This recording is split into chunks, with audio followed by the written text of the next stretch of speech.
Assalamualaikum warahmatullahi wabarakatuh. Kita lanjut dengan research evidence. Kita akan membahas 4 topik ini.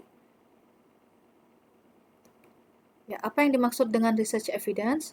Dalam konteks ini, saya juga akan menggunakan istilah bukti ilmiah atau artikel ilmiah.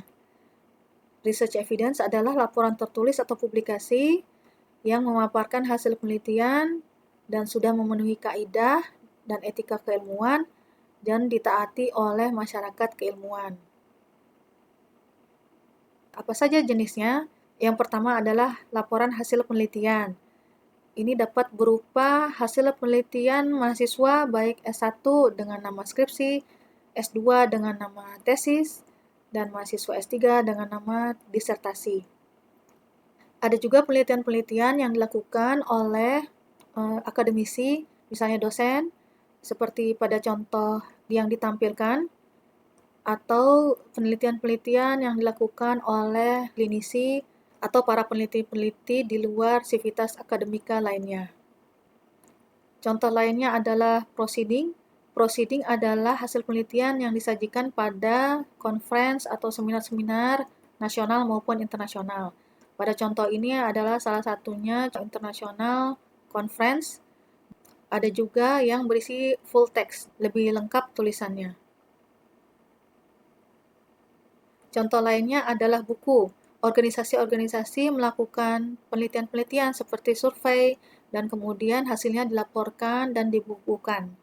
Contohnya WHO, dan kami juga pernah melaksanakan survei tembakau di Kota Depok. Hasilnya dibukukan dan memiliki ISBN atau nomor buku berstandar internasional. Ya, contoh lainnya adalah artikel jurnal. Majalah ini dapat diakses secara online dan paper-based. Untuk online, kita dapat melihat websitenya di sini, memiliki website sendiri, kemudian ada ISSN-nya. Untuk tampilan majalah dalam bentuk paper-based-nya, seperti yang di tengah ini yang berwarna hijau.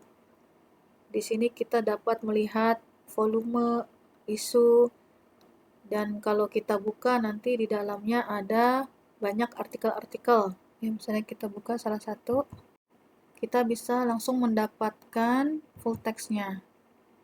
Ini salah satu contoh artikel di dalamnya. Jadi ini sudah ada abstrak, kemudian di sini ada introduction, dan seterusnya.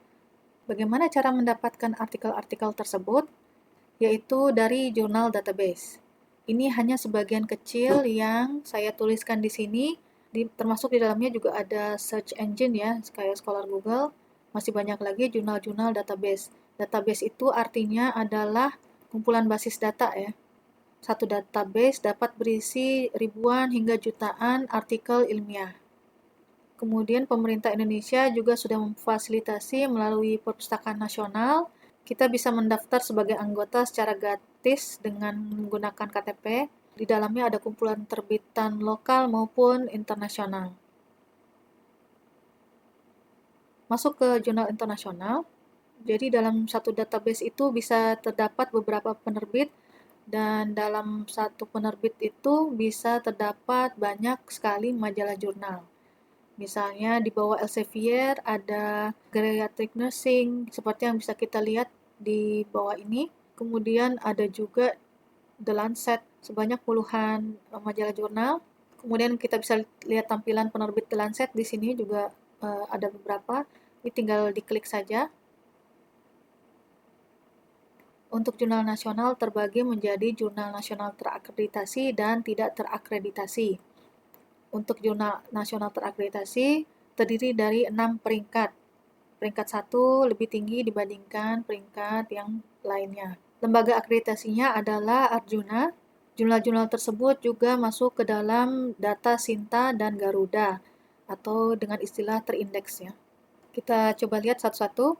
Jadi di sini teman-teman mungkin mau melihat jurnal di bidang kesehatan. Kita cari langsung di sini. Kesehatan. Ya, ini hasil dari jurnal kesehatan. Bisa dilihat. Kemudian kalau misalnya mau dibatasi lagi, misalnya Sinta 6. Kita klik di sini Sinta 6. Yang muncul adalah jurnal-jurnal kesehatan dengan peringkat akreditasi 6. Ini untuk di Sinta. kita beralih ke Garuda atau portal Garda Rujukan Digital. Di sini untuk jurnal atau conference terdata sebanyak 10.790 jurnal. Enaknya di website ini teman-teman dapat mencari jurnal terakreditasi maupun tidak terakreditasi. Contohnya yang saya ketahui misalnya jurnal keperawatan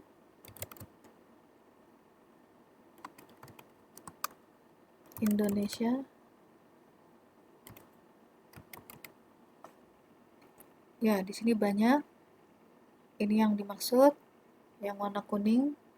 Jurnal Keperawatan Indonesia ini terakreditasi nasional dengan peringkat 2.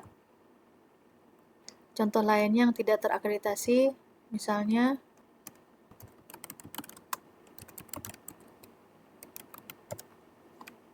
ini ada ya. Tinggal diklik saja, nanti bisa diarahkan ke website majalah jurnal tersebut. Untuk mencari subjek juga bisa di sini, di kanan atas. Di sini sudah ada contoh-contohnya ya. Kalau misalnya belum tercover di situ bisa dicari di kolom pencarian, misalnya kesehatan. Atau yang lebih spesifik lagi bisa ya.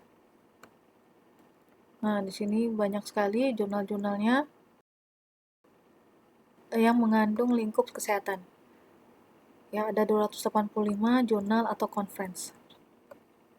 Ini adalah contohnya jurnal nasional terakreditasi, kemudian tidak terakreditasi, ada di berbagai kampus, ada kampus-kampus yang memiliki lebih dari satu majalah jurnal. Kita masuk ke level of evidence. Level of evidence adalah tingkat kekuatan bukti ilmiah. Kenapa dibutuhkan tingkatannya? Agar dapat memberikan rekomendasi untuk praktek klinis. Nanti apakah artikel tersebut dapat digunakan atau tidak. Berdasarkan Johns Hopkins Nursing Evidence-Based Practice, terdapat 5 tingkatan evidence. Yang pertama paling tinggi adalah studi-studi eksperimental, terutama RCT, kemudian systematic review untuk quantitative study. Nah, di sini juga dinilai kualitas dari artikel tersebut. Ya, kemudian level 2, di sini ada quasi experimental study.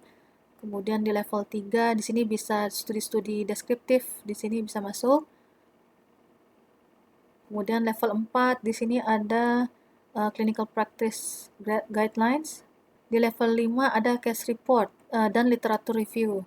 Case report ini seperti yang dilakukan oleh mahasiswa S1 dan D3. Istilahnya ada yang menggunakan karya tulis ilmiah. Tingkatan dan kualitas artikel tersebut akan menentukan apakah hasil penelitian tersebut bisa digunakan di area klinis atau tidak. Jadi ini adalah manfaat dari level-level tersebut. Bukan berarti yang level 5 tidak dapat digunakan.